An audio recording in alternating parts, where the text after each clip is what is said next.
వక్రతుండ మహాకాయ సూర్యకోటి సమప్రభ నిర్విఘ్నం కురు మే దేవ సర్వకార్యేషు సర్వదా గురు బ్రహ్మా గురుర్విష్ణు గురుర్దేవో మహేశ్వరః గురు సాక్షాత్ పరబ్రహ్మ తస్మై శ్రీ గురవే నమః. శరదా శరదాంభోజ వదనా వదనాంబుజే సర్వదా సర్వదాస్మాకం సన్నిధిః సన్నిధిం క్రియాత్. ఓం గం గణపతయే నమః. సద్గురవే నమః. శ్రీ మహాసరస్వత్యై నమః. నిన్నటి పారాయణ పరంగా మనం భీమార్జునుల గర్వభంగం అనేటువంటి అంశాలను గురించి తెలుసుకున్నామమ్మా. నేటి పారాయణ పరంగా మనం హనుమ భీమునికి బోధించినటువంటి కాలమహిమాను వర్ణనం అనేటువంటి అంశం చాలా విశేషంగా ఉందమ్మా. చాలా వివరంగా ఉంది. కలియుగంలో జీవులు ఏ ఏ లక్షణాలను కలిగి ఉంటారు అన్నట్లుగా అసలు జీవుల యొక్క స్పందన, ప్రాణశక్తి వగైరా అంశాలను గురించి కూడా చాలా వివరంగా చెప్పారు హనుమయ్య. అవన్నీ కూడా మనం వినడానికి ప్రయత్నం చేద్దాం. ఏమ్మా? శ్రీరామ జయ రామ, జయ జయ రామ. హనుమకు సమాధానంగా భీముడు ఇలా అన్నాడు. నేను క్షత్రియుణ్ణి, పాండురాజు పుత్రుడను, వాయువర విశేషం చేత కుంతికి పుట్టినవాడను, ప్రాజ్ఞుల చేత మెచ్చదగిన నడవడిక కలవాడను, పెద్దలంటే గౌరవం ఉంది నాకు. ఒక పని మీద వెళుతున్నాను, నాకు దారి ఇవ్వు. ఈయకపోతే సముద్రాన్ని లంఘించిన హనుమ వలె నిన్ను దాటి వెడతాను. భీముని నోట తన మాహాత్మ్యాన్ని విని హనుమ లోపల సంతోషించి, ఓ పాండుపుత్ర, నీవేదో హనుమత్ ప్రశంస చేశావు. అతని చరిత్ర తెలిస్తే నాకు కూడా కాస్త చెప్పమ్మా. హనుమ ఏ సందర్భంలో లవణాబ్ధిని దాటాడు అని కుతూహలంతో అడిగాడు. భీముడు తాను అధ్యయనం చేసిన రామాయణ గాథలోని హనుమద్ వృత్తాంతాన్ని చెప్పాడు. చెప్పి, నేను కూడా వాయువర ప్రసాదుడను, హనుమాంతటి వాడిని, నా సాహసం చూస్తావా అన్నాడు. అంతరంగంలో ఆనందించిన హనుమ, అన్నా, నే వృద్ధుడను, లేవలేను, ఇలా పడి ఉన్నా. నీవు తొందర పని మీద వెడుతున్నానన్నావు గదా, నా తోకను ఒక ప్రక్కకు పెట్టి ఆ దారిలో నువ్వు వెళ్ళు అన్నాడు. భీముడు అహంకారంతో అతనే హనుమ అని తెలియక ఎడమ చేతితో తోకను కదల్పబోయాడు. అది కదలలేదు. శరాసనాలను సడలించాడు. బట్టను గట్టిగా కట్టాడు. గదను సంకలో పెట్టాడు. తన బాహుబలమంతా ఉపయోగించి పలుమార్లు తోకను కదల్పబోయాడు. అది కదల్లేదు. సముద్రానికి చెలియలి కట్టలా చలనం లేకుండా ఉండిపోయింది. ఒళ్ళంతా చెమట పట్టింది, నీరసం వచ్చింది, ముఖం వెలవెలబోయింది, గుండె తల్లడిల్లింది, స్పృహ తప్పిపడినాడు. కొంతసేపటికి తెలివి వచ్చి కన్ను విచ్చి చూచాడు. జ్ఞానోదయమైంది. భయభక్తులతో అడుగులపై పడి, స్వామి, మీ మహాత్మ్యాన్ని తెలుసుకొనలేక అజ్ఞానంతో అహంకారంతో ఏవేవో అన్నాను, క్షమించండి. నేను అతి సామాన్యుడిని. మీరు ఈ కపిరూపంలో ఉన్న ఇంద్రుడో విష్ణువో ఈశ్వరుడో చెప్పండి అని ప్రార్థించినాడు. దానికి హనుమ నవ్వి, అన్నా, నేను వాయుపుత్రుడనైన హనుమను. లోకంలో సీతారాముల కథ ఎంతవరకు ఉంటుందో అంతవరకు నేను ఉంటాను. సాయిరా. నా నివాసం ఈ గంధమాదన పర్వతం మీది కదళీవనం అన్నాడు. అంత భీముడు చేతులు జోడించి నమస్కరించి, అమిత ప్రతాప, నా పూర్వపుణ్యవసానమీ దర్శనం లభించింది. పాపాలన్నీ నశించాయి. కృతార్థుడనైనాను. నాది ఒక విన్నపం. ఆనాడు సముద్రాన్ని లంఘించిన మీ రూపాన్ని ఒక్కసారి చూపించండి అని ప్రార్థించినాడు. హనుమ భీమునకు బోధించిన కాలమహిమాను వర్ణనం. దానికి సమాధానంగా హనుమ ఇలా అన్నాడు. సోదరా, అప్పటి రూపు ఇప్పుడు చూపమంటే ఎలా? కాలభేదం లేదు. త్రిమూర్తులు కూడా కాలానికి కట్టుబడిన వారే కదా. కాలస్వరూపాన్ని గురించి చెబుతాను వినుము. కాలంలో కాడు అంటే శ్మశానం, వీడు అంటే పట్టణం అవుతుంది. వీడు కాడు అవుతుంది. మేలు కీడులు కాలంలోనే కలుగుతాయి. ఉదయకాలంలో ఉండే పద్మిని విభూది రాత్రి సమయంలో ఉంటుందా? నిశా సమయంలో ఉండే కలువల వికాసం మధ్యాహ్న కాలంలో ఉంటుందా? వర్షాకాల మేఘగర్జనం శరత్కాలంలో వినవస్తుందా? పున్నమి నాటి చంద్ర జ్యోత్స్న అమావాస్య నాడు కానరాదు కదా. వసంత ఋతు శోభ శిశిరంలో ఉంటుందా? దీనినే కాలాపేక్ష అంటాం. సర్వము కాలాపేక్షయే. ఈ శరీరానికి బాల్య కౌమార యవ్వన వృద్ధాప్యములనే 4 వికృతులున్నాయి. కాలంలో వృద్ధాప్యం వచ్చాక వెనుకటి రూపు తిరిగి వస్తుందా? ఒక్క రోజులోనే నీ చుట్టూ ఉండే ప్రకృతిలో వచ్చే మార్పులను చూడు. అలాంటప్పుడు యుగధర్మాలలో మార్పు ఉండదా? యుగాలు 4, యుగధర్మాలు కూడా వాటిని అనుసరించే ఉంటాయి. సోదరా, కాలతత్వాన్ని గురించి చెబుతాను, శ్రద్ధగా వినుము. కాలం ఆద్యంతాలు లేనిది, అనంతమైనది. అది సర్వవ్యాపి. కాలం పరమాత్మ స్వరూపం. స్త్రీలింగ వచనం చేత దీనిని కాళీ అంటారు. ఇది శక్తి స్వరూపం. ఈమె సమస్త భువనాలను నిత్యము పచనం అనగా వంట చేస్తూ ఆరగిస్తూ ఉంటుంది. పాచకత్వమే కాలం యొక్క స్వరూపం. ఈమెచే అనేక అండాండ పిండాండ బ్రహ్మాండములు సంహరించబడినాయి. ఆ సంహార శక్తికి ప్రతీకగా ఆమె కంఠమందు మనం ముండమాలను ఊహిస్తాం, పుర్రెలమాలన్నమాట. సృష్టి యొక్క ఈ పరిణామ శక్తినే మనం నిత్య సంగ్రామకారిణి అంటున్నాం. కాళీ ఉపాసకులు సృష్టికి విభుత్వాన్ని స్త్రీ ఎందే ఆరోపిస్తారు. ఈమె 10 మహావిద్యలలో మొదటిది. సృష్టికి కారణభూతుడైన సత్పురుషుడు లేక మహాకాలుని యొక్క నిత్యతాండవ వైభవమే కాళీ. ఆ మహాకాలుడు లేదా సదాశివుడే భక్తులకు భోగమోక్షప్రదుడై 25 సగుణమూర్తులుగా విలసిల్లుతూ పూజలందుకుంటూ ఉంటాడు. అందులో నృత్య విలాసి అయిన నటరాజమూర్తి స్వరూపం ఒకటి. అది తాండవమూర్తి.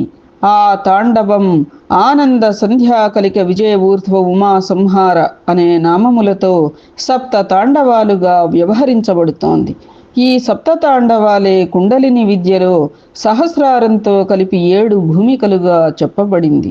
సమస్త జీవుల యందు ఈ కుండలిని శక్తి నిత్య తాండవం చేస్తూ ఉంటుంది. అది ఉపాసకుడు లేదా భక్తుడు 6 చక్రాలను ఛేదించి సహస్రారంలో ఐక్య భావాన్ని పొంది అద్వైత స్థితిలో ఉన్నప్పుడు మిగిలేది అఖండ అద్వైతానందమే.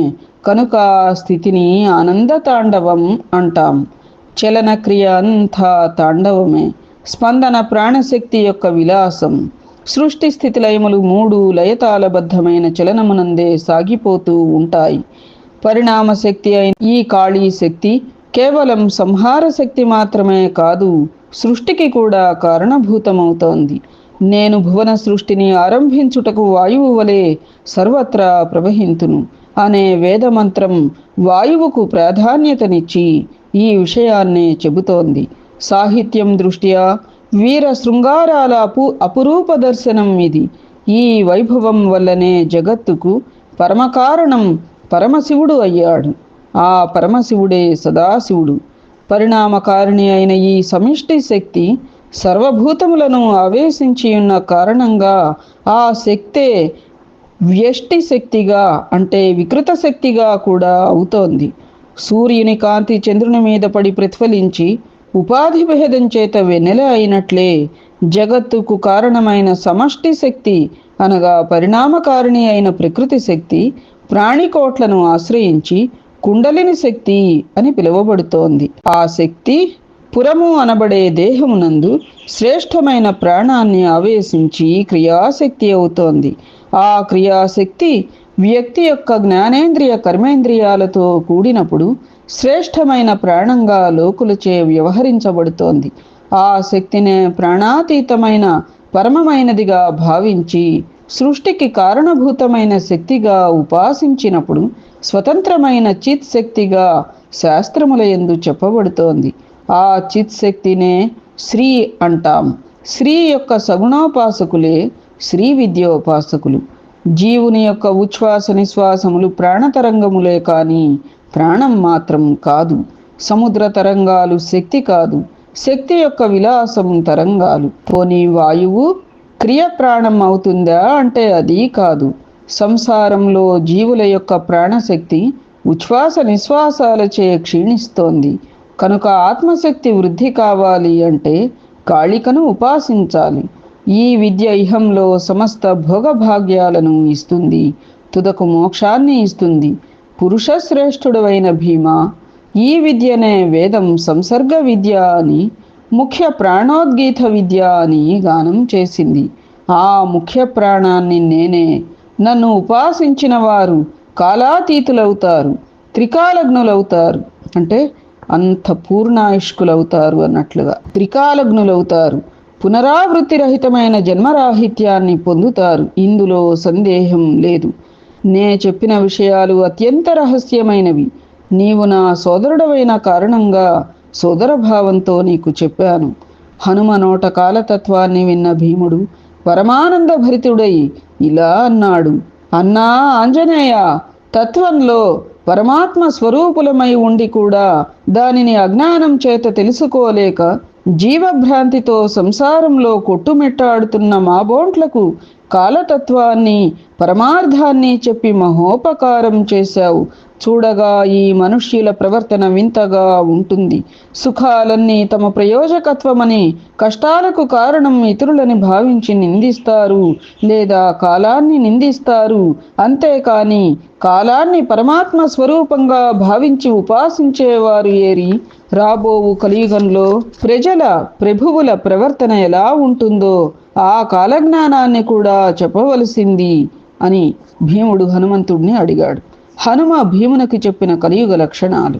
హనుమ భీమునకు జ్ఞానార్జన ఎందుగల లక్ష్యశుద్ధికి సంతోషించి ఇలా చెప్పసాగాడు: పాండునందన, వినడానికి సైతం వెరపు కలిగించే కలియుగ లక్షణాలను వివరిస్తాను వినుము.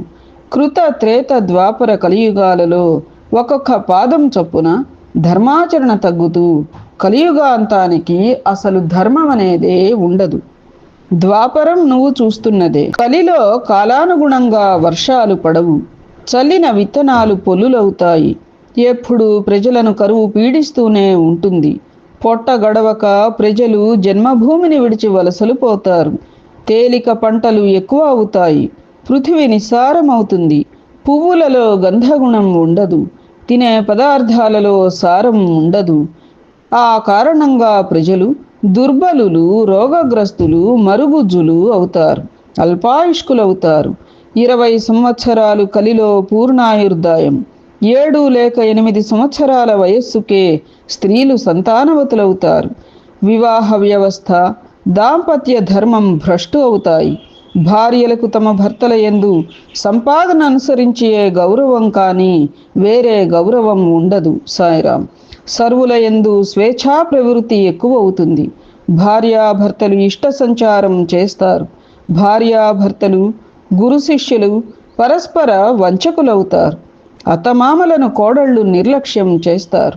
తల్లిదండ్రులను పిల్లలు గౌరవించరు. అన్యధనంబు గంగామృత ప్రాయంబు, పరవధూ సంగంబు ప్రాణపదము, కపట ప్రచారంబు కరతలామలకంబు, నిందాపరత్వంబు నిత్యకృత్యం, ఆచార్య విద్వేషమాత్మస్వభావంబు, బ్రాహ్మణాపహృతి పాపంబు తృణము, హాలా రసాస్వాద లీలాజాల ముగ్రహింసాశక్తి ఉనికి పట్టు, సత్యేతరోద్యుక్తి సంతతాభ్యాసంబు, పరమనాస్తిక్యంబు పట్టుగొమ్మ, చెరింతురు జనులు దుష్కర్ములగుచు, ధర్మ నిర్మూలనములైన దుర్మతముల, నిమ్మిగని కొమ్మలను నమ్మి తమ్మెరుగరు, కలియుగము జాడ ఏమని పలుకువాడా అని సమీర కుమార విజయం నుంచి గ్రహించారు ఈ గ్రంథం అని చెప్పాం కదా, అనువాద గ్రంథం. అందులోని పద్యంట ఇది. క్రయ విక్రయాలలో అంతా కపటమే. దాచుకున్న సొమ్ము దోచుకుంటారు. పరస్త్రీ పరధనాలను పటిక బెల్లం ముక్కలా చపరిచేస్తారు. పుణ్య పాపాలు, పూర్వజన్మ పునర్జన్మలు, స్వర్గ నరకాదులు లేవు అంటారు. ఎవరి దగ్గర శాస్త్ర పాండిత్యం ఉండదు, వాగాడంబరం మాత్రం ఉంటుంది. వేద నింద అధికమవుతుంది. శాస్త్రం మీద విశ్వాసం ఉండదు. శరీరం మీద శ్రద్ధే గాని ఆత్మవిచారణ చేయరు. స్త్రీలకు కేశములే అలంకారాలు, కాంచన రత్నాభరణాలు ఉండవు. భగవంతుడు లేడు అంటారు, ధనవంతుణ్ణి కొలుస్తారు. ఆవు పాలు ఉండవు. ఇచ్చే పాలను బట్టి గోవు మీద గౌరవం, అంతేగాని గోవు యందు పవిత్ర భావమైతే ఉండదు. బ్రాహ్మణుని యందు సామాన్య గౌరవమే గాని పూజ్యభావం ఉండదు. హింస ప్రవృత్తి అధికమవుతుంది. ప్రతి దానికి ప్రమాణం చేస్తారు, ఉల్లంఘిస్తారు. స్వార్థంతో శ్రేష్టమైన స్వధర్మాన్ని విడిచి భయావహమైన పరధర్మాన్ని ఆశ్రయిస్తారు. ముఖ్యంగా స్త్రీలు దుష్టులవుతారు, వ్యభిచారుణులవుతారు. మనస్సుకు నచ్చిన వాడే మగడు అంటారు. వివాహం విషయంలో ఒక మగవాడు ఒక ఆడది జట్టు కడతారు. కులగోత్రాలు పట్టించుకోరు. వర్ణ వ్యవస్థ నడువదు. ధనవంతుడే రాజు. అంతా ధన ప్రభావమే. ధనంతో కొనలేనిది ఏమీ ఉండదు. పంక్తి బాహ్యులైన నటులు ప్రభువులవుతారు. దొంగలే రక్షకులవుతారు. అంతా కవులవుతారు. పాలకులు పన్నులు వసూలు చేయటమే కానీ ప్రజల బాగోగులు పట్టించుకోరు. ప్రజల ధనమాన ప్రాణాలకు రక్షణ ఉండదు. అనాథలవుతారు. పాలకులెప్పుడూ యుద్ధాలలో మునిగి తేలుతూ ఉంటారు.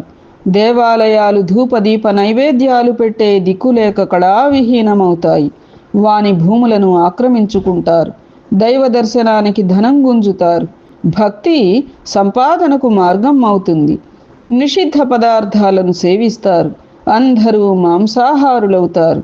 బ్రాహ్మణులు అనాచారవంతులై కుక్కలను పెంచుతారు. ప్రజలు స్త్రీ బాల వృద్ధ అనాథలను హింసిస్తారు. దొంగలు నాస్తికులు పాషండులు ప్రభువులవుతారు.